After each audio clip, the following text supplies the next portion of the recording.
So I want to tell you just a couple of stories. I have founded 2 businesses myself. I was an entrepreneur, still am, but I was a really active one when I was in my 20s and early 30s. And I had just graduated from school with a degree in economics at Berkeley in the middle of the free speech movement, the war in Vietnam. And I had been arrested. I had done all the right things. And been disowned, which was part of that.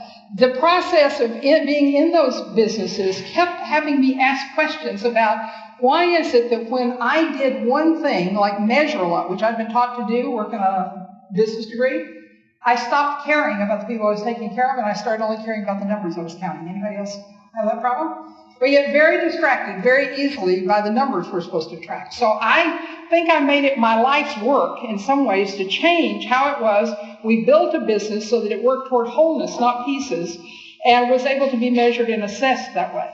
I have since become not only an educator with this way of thinking, but I became an investor. And the investment part, I realized, could be done very differently, and that's what we're going to share with you a little bit today, and Ethan's going to give you some specific examples.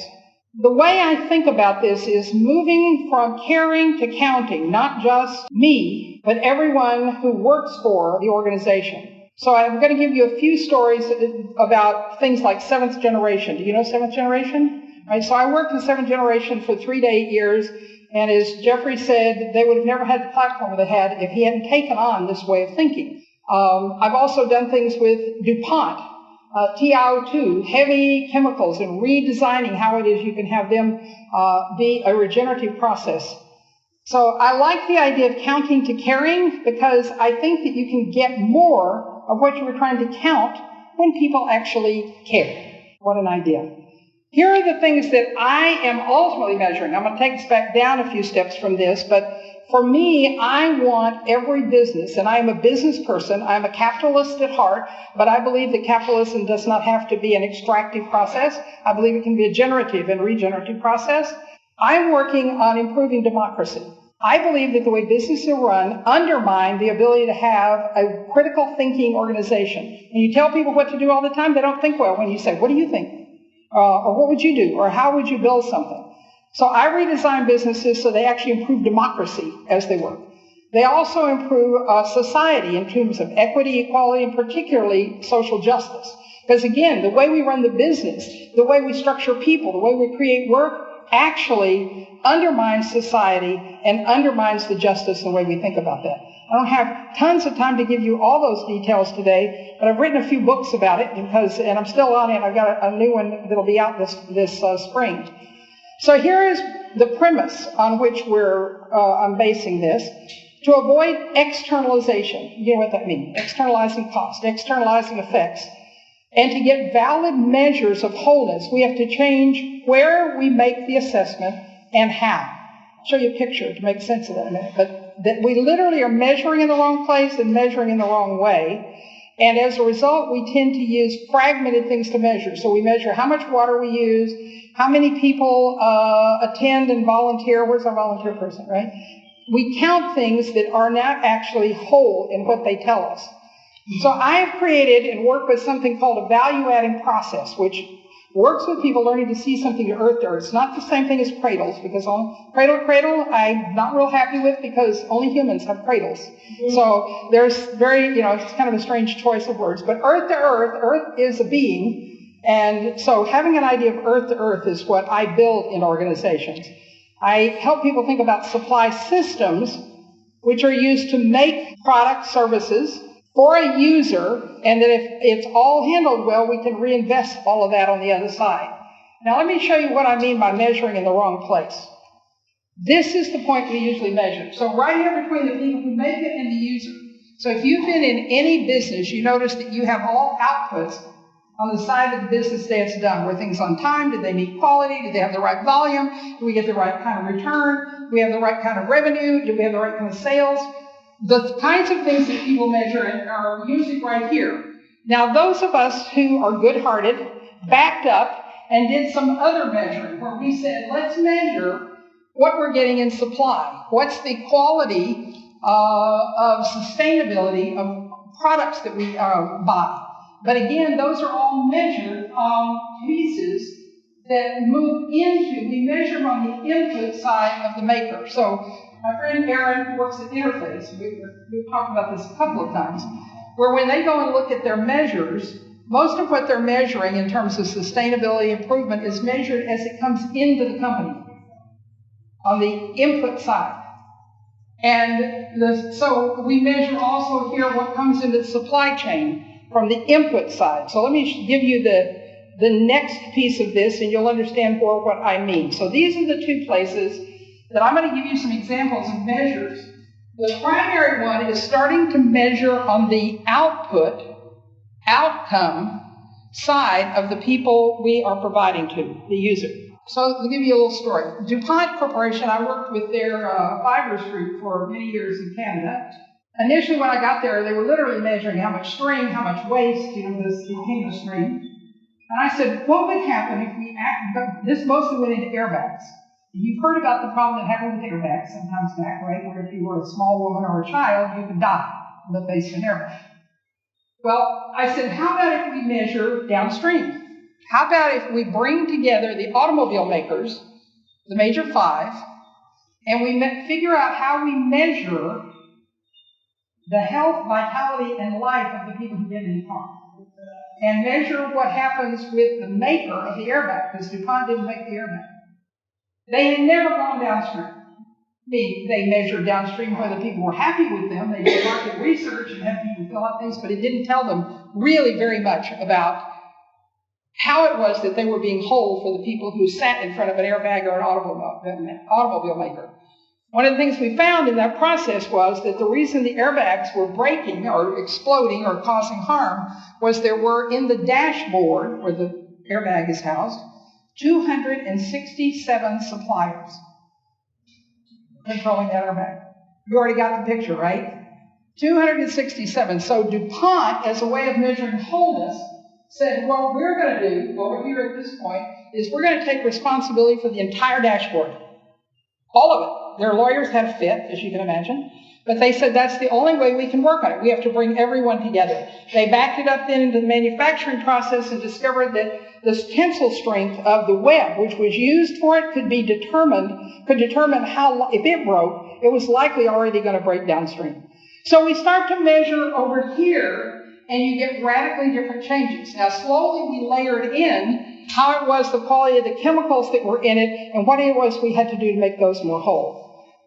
So the second thing that I want to talk about is this particular point here. So you remember I said I'm interested in democracy, society, and an ecological wholeness. All of you are too, am I right? Anybody in here give a shit about democracy?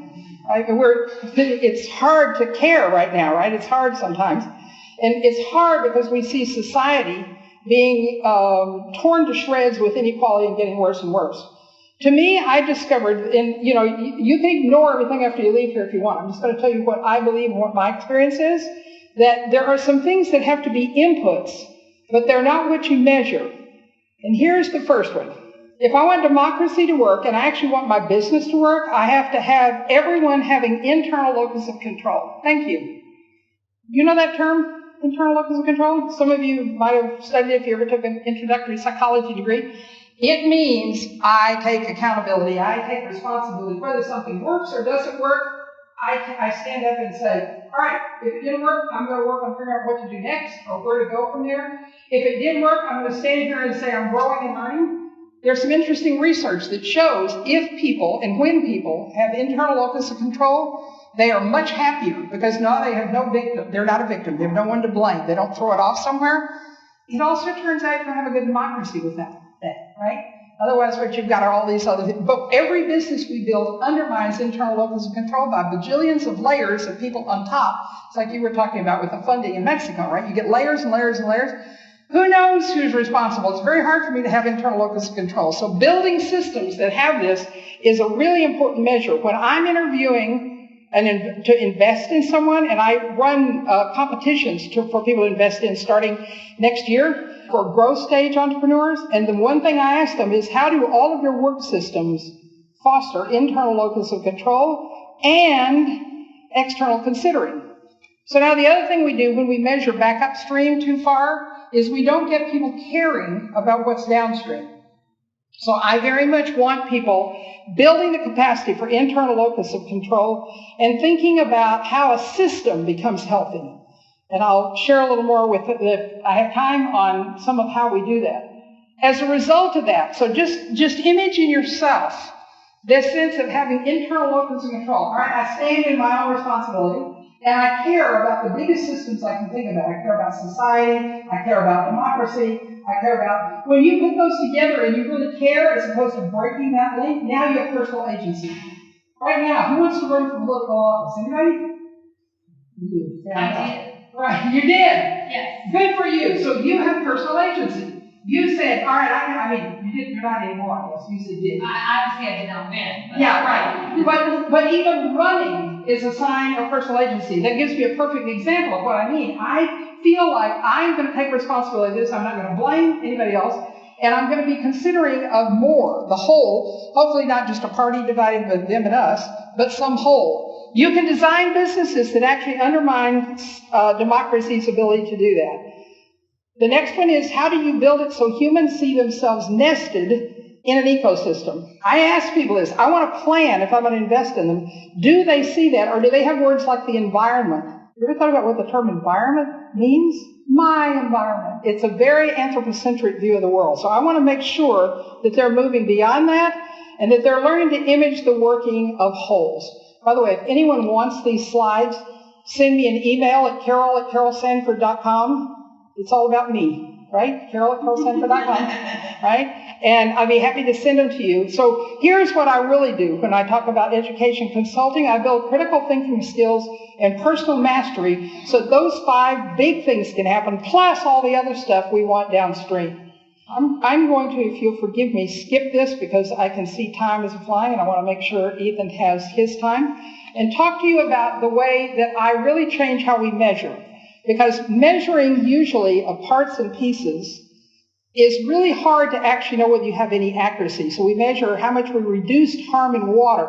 In what are the things you measure? Air, toxicity, right. And for you, you're measuring into landfills. You know how much goes into a landfill, right? We measure landfill. So one of the things that I do with organizations is I teach them to build something called, not here at this intersection, but something called promises beyond ableness. So it's bound by the strategy of the company. It's very targeted to a specific specific customer, user, or buyer, that what they need and what they're seeking to produce, but don't know how to tell you. You figured out you become a co-strategist, a co-R&D person with that company, and then what you build into your plan is how you're going to measure that's important, their earnings, margins, and cash flow improvement.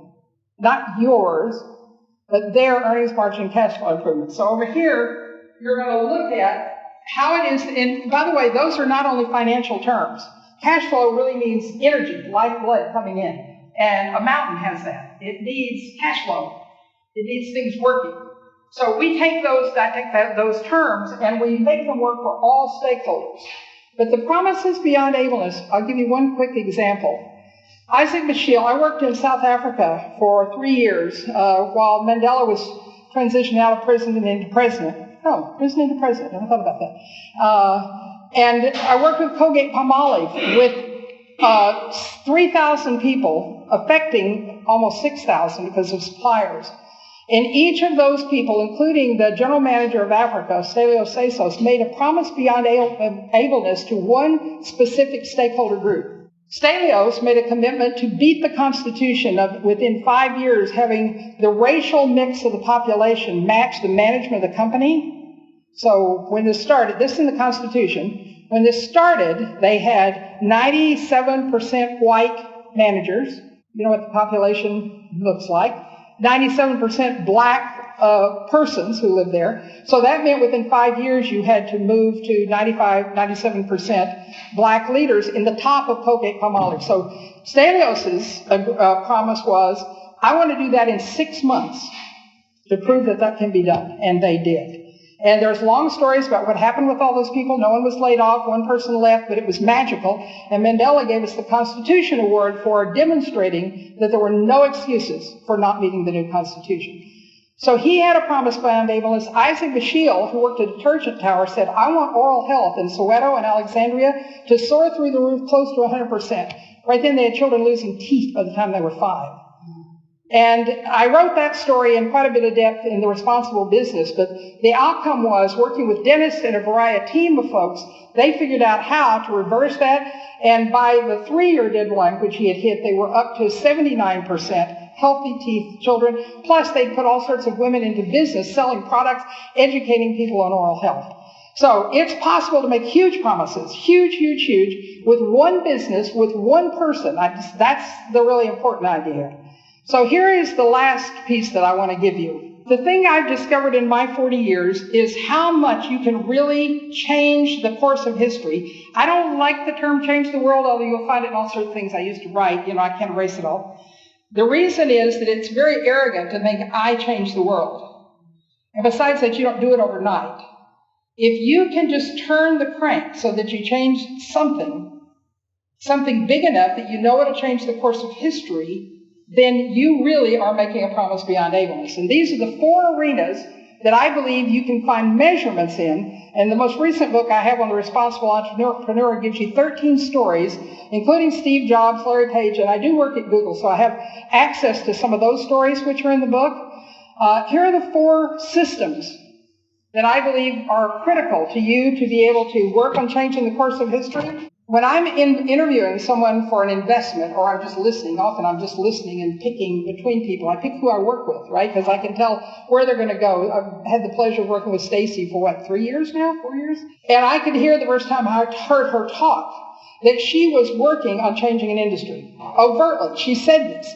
I'm not making an alternative product which will be a substitute and the good people can buy it and then all those bad people can buy all the other stuff. No, she wanted to actually revolutionize an industry. I want them having a plan on how their intention is to transform an industry in a way that no one wants to stay behind. And I've got a couple of other stories in there.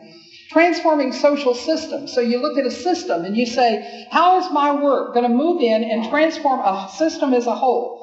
Either a commercial system or a social just means we as humans built it. We built a system and now it holds everything in place the way it is. So I want to know how they're going to do that. I want to know how they're going to shift cultural paradigms. What people believe. You may notice each of these get harder. It's like it's easy to change an industry, right? But it's very hard to change a social system because it becomes woven in. So the criminal justice system, we have forgotten that it was really about, what if we remembered the essence of criminal justice was to have people enter that system only once and come out completely able to lead and fulfill their own life. We forgot that, right? So if you were going to do a social system change, that's what you do. A cultural paradigm is what Oprah has been doing for years. She set out to change a paradigm about how we think of people of color, but particularly how we think about our spiritual lives and how we live it out in the world. And she's been working steadily on that. Leveraging governing agreements. We can see B Corp working on that. They find what it is in the system that they could just use and change the course of history. Larry Page did that also with how they went public with the Dutch auction, so you and I could bid on Google. Not only J.P. Morgan or Goldman Sachs could buy it. These are really important places that I give you a few more stories of kind of ordinary people like you and me who actually use the governing agreements we have, and they make movements that change the course of history. And I tell a lot more stories you don't know about B Corp in the book about what drove them to be there. All right, so that is kind of here's the overview of the final. If we measure parts and pieces generically, we promote fragmentation and counting, which is what we mostly do. Break it up in a part and a piece. Now I can measure it. And that's a very Newtonian view of the world. It doesn't count unless I can touch it. It won't move unless I shove it. Actually, that's not true, but that's how we still see everything. If we seek to promote caring and wholeness, then we have to measure the outputs of the stakeholders and measure with the promises beyond ableness people make. We could tell whether or not Stelios Sessos had moved the Constitution forward, very clearly. We could tell whether Isaac Basheil had moved the health of Soweto and Alexandria townships forward. Learning to measure off of promises beyond ableness is a powerful idea. Caring produces the change we want and require. So what I offer is if you are interested in any more about this and we're going to buy a book anyway, please go buy one, send me the receipt, and I'll send you the workbook that goes with it that I use in corporations. I have one for each of the responsible business and the responsible entrepreneur. I don't send them to you unless you buy the book, because they're no use to you unless you have the book. You know, it asks you questions and you don't know what they mean. So I would love to, if you'd like to go forward, do that a bit more. And here's how you can find me if you want to know more. All right, I'm going to turn this over to Ethan, and I'm happy to do any more conversation you want afterwards. Thank you. So I'm going to try to respond to your question about how to, where to work in the system, and do we just work with startups and new folks in the space who are developing systems of supply, or do we work on big multinational corporations? I think it's a both and some of my experience with supply and the supply of almonds shows the power and value of doing that even with a big multinational corporation. So my name is Ethan Roland Soloviev. I do design of supply systems for Terragenesis International. Like I said before, 10 years, 100 companies, $1 billion. And what that will actually do is I realized that was sort of an internal measure. And I started to look out into the world and I said, okay, what that will do is shift 100 million acres of land into regenerative agriculture. Agriculture that captures carbon, that adds water to the soil, that builds up the health and vitality of communities. That shift will capture enough carbon to reverse the current trajectory of climate change and reglaciate the Alps. So that's our big long-term measure that we're looking at. When the Alps and Kilimanjaro start reglaciating, there we know we've got a good thing going. So we work with companies all over the world. One of the largest we're working with is Lush Cosmetics. Anybody ever used Lush products? Okay, so Lush is company that's all about story and meaning. They've been fighting animal testing for a huge amount of time, not because they necessarily thought it was a good idea, but because they noticed all their customers really cared. That was what was meaningful and important to them. They do ethical buying, which is sort of what I work with. They use fresh handmade ingredients, blueberries, strawberries, asparagus in their products. So when you buy a piece of cosmetics from Lush Cosmetics, sometimes it has a shelf life and it has to be used within 24 days, like you're buying something from the supermarket. So they started to change their measures and start to think about their entire, not supply chain, but they said, we actually have a system of supply. We buy 500 plus raw material, natural ingredients from all over the world across 4 different climate zones. And before, they just had them in a big list that was sort of randomly fragmented, broken up. What we did is we said, well, actually, if you look at these different climate zones, what you're getting from the Mediterranean, the desert, the temperate climate, the tropics, you can start to clump and understand the different things in your portfolio and see that, wow, somebody who's producing cocoa butter, where you're currently doing this fragmented thing, buying cacao off a commodities market, you might actually be able to go direct to the farmers and have a connection where you can engage their livelihood and local food security, but also have them grow all the other things you're using from the tropics. Sugar, bananas, papaya, coconut, which are currently being purchased from other chains that they saw as disintegrated and not whole. So part of the education process we work with them is to start to see their portfolios as whole living systems. And they started shifting who was buying what, so it wasn't such a mix and match. Individual people they took on, I'm the Mediterranean buyer.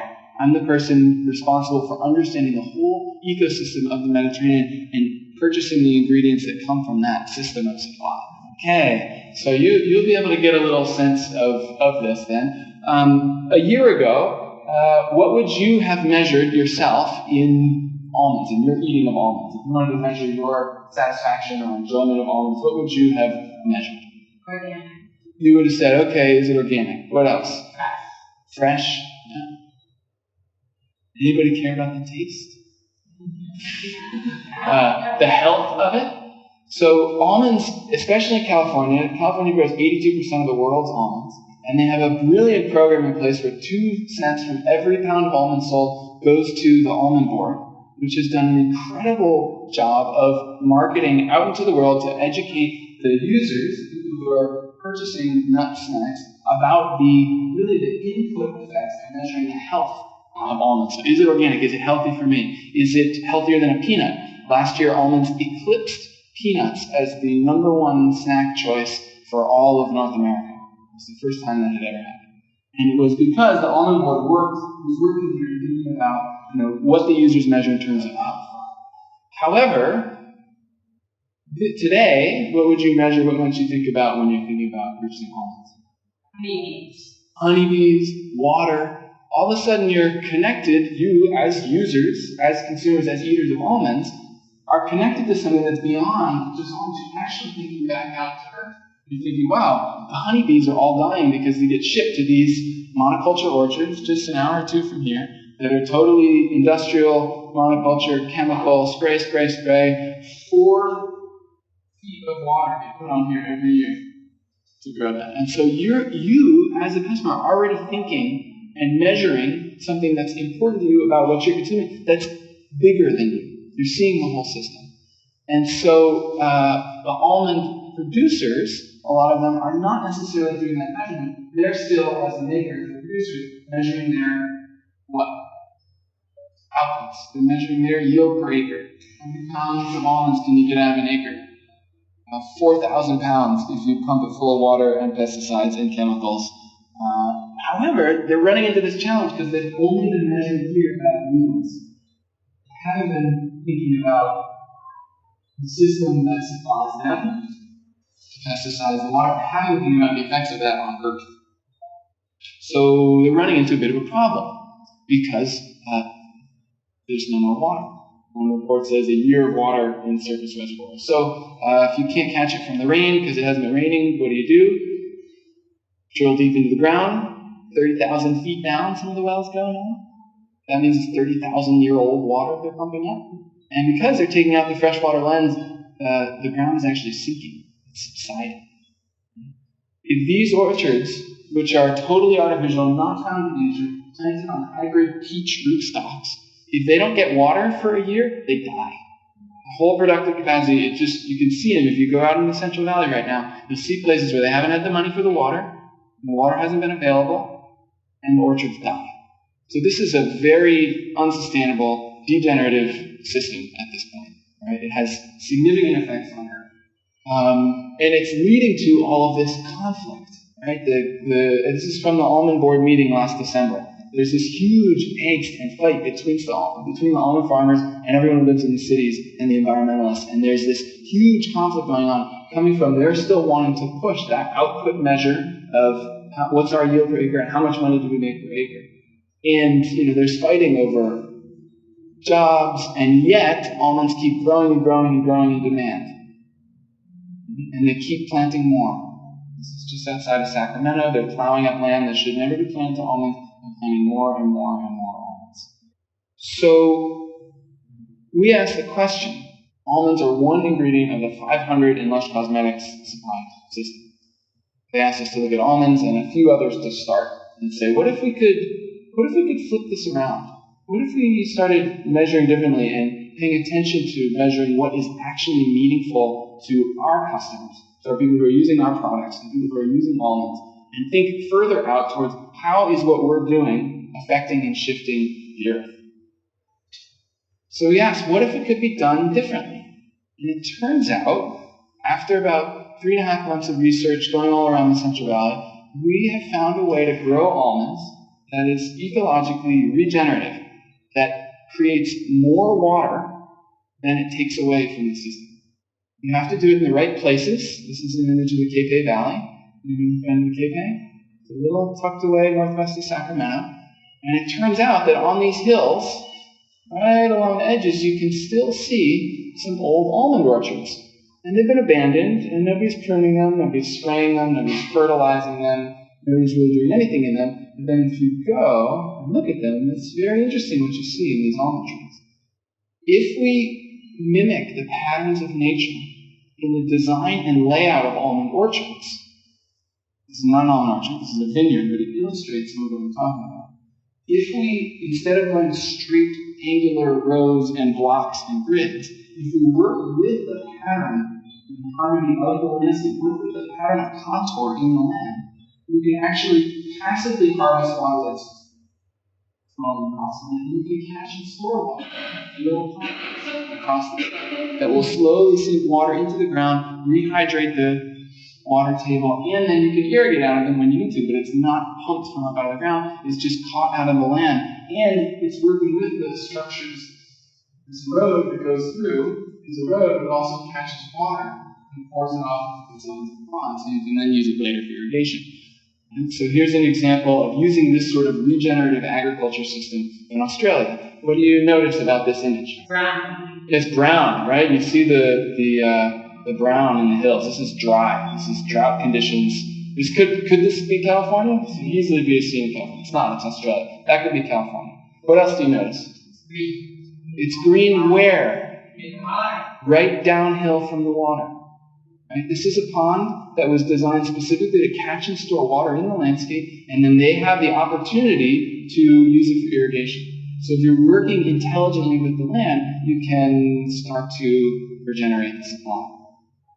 So combining these techniques of regenerative agriculture and permaculture and choosing the right locations, this is in the Capay Valley in California, we found these old dry farmed almond orchards that don't require any supplemental irrigation, that just catch and work with rainwater. And yeah, the trees are a bit old and beat up, but they've got almonds on them. With no pruning, no pesticides, no fertilizers, nothing at all. And this tree, every one of those little dots is almonds. This orchard hasn't been touched in 50 years.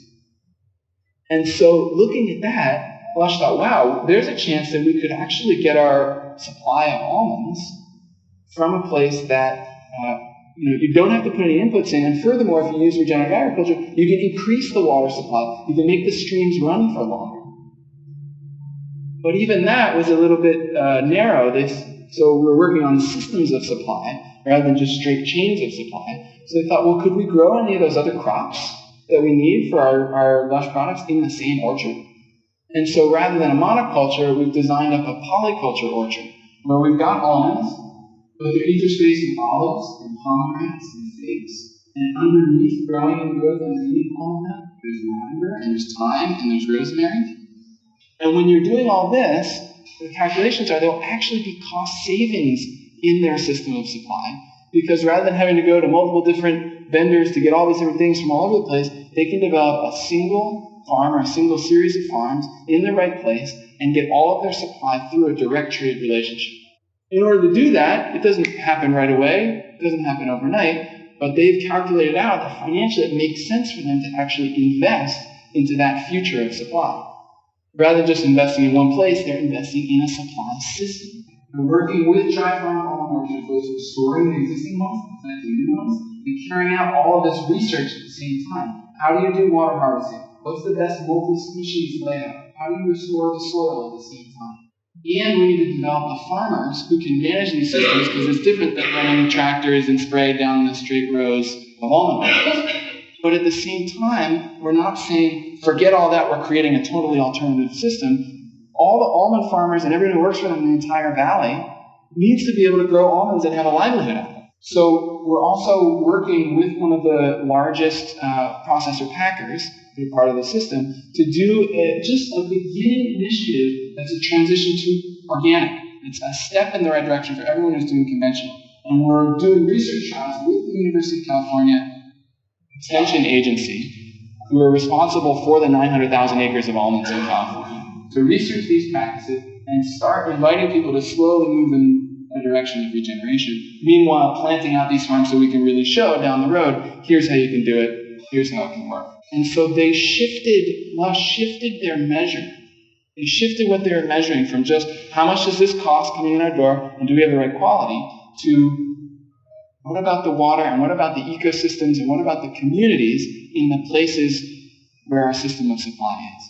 And that shift is now a story that's going out to their customers who really care about it, and that's driving 25 to 50% growth per year in their business, well ahead of anything else in cosmetics. So that's a great little story from one ingredient. But now you think and zoom out, and as Lush is thinking, and as Theogenesis invites people to think, what if you think of that whole system? So we're doing that with all their ingredients all over the world. So they're investing into their systems of supply in all of these places, right at the base, working with the agricultural producers, working with the communities to regenerate livelihoods and ecosystems all over the world. Then you start to see the bigness and the possibility that you would change not just the industry of almonds, but you might change the industry of how cosmetics work, and moreover, the whole way we think about supply in the world.